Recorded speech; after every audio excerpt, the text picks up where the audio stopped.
تو سب سے پہلے تو یہ یاد رکھیں کہ اسلام کے اندر جب عید آتی ہے تو اس کا کوئی مقصد ہے، اور ہم نے عید کو کس طرح منانا ہے یہ سارا کچھ ہمارا دین ہمیں بتاتا ہے۔ پہلے تو آپ دیکھیں کہ عید مسلمان نے کس طرح منانی ہے۔ سویرے جب اس نے اٹھنا ہے تو اس نے فجر کی نماز کے بعد دوبارہ سے تیاری کرنی ہے، غسل کرنا ہے، صاف لباس پہننا ہے، خوشبو لگانی ہے، اور کرنا یہ ہے کہ نماز کے لیے جانا ہے۔ اس کے عید کا آغاز، اس کے اس خوبصورت تہوار کا آغاز اللہ تبارک و تعالیٰ کی عبادت سے ہو رہا ہے، اور عید منا کب رہا ہے؟ رمضان کے 30 روزے پورے کرنے کے بعد یا 29 کا چاند دیکھنے کے بعد۔ تو سب سے پہلے ہمیں یہ بتایا جا رہا ہے کہ جب تم عید مناؤ گے تو تم سجدہ شکر کے ساتھ مناؤ گے، اپنے رب کے ساتھ جوڑ کے مناؤ گے، اللہ تبارک و تعالیٰ کی عبادت کے ساتھ مناؤ گے۔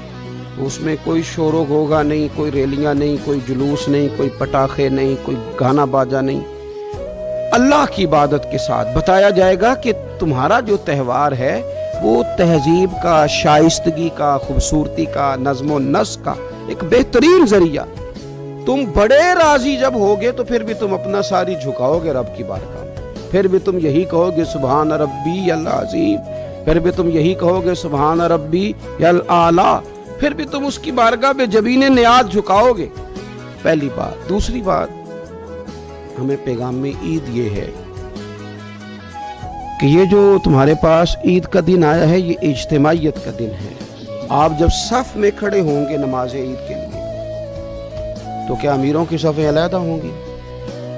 غریبوں کی الگ ہوں گی؟ کیا پڑھے لکھوں کی الگ ہوں گی اور ان پڑھ لوگوں کی الگ ہوں گی؟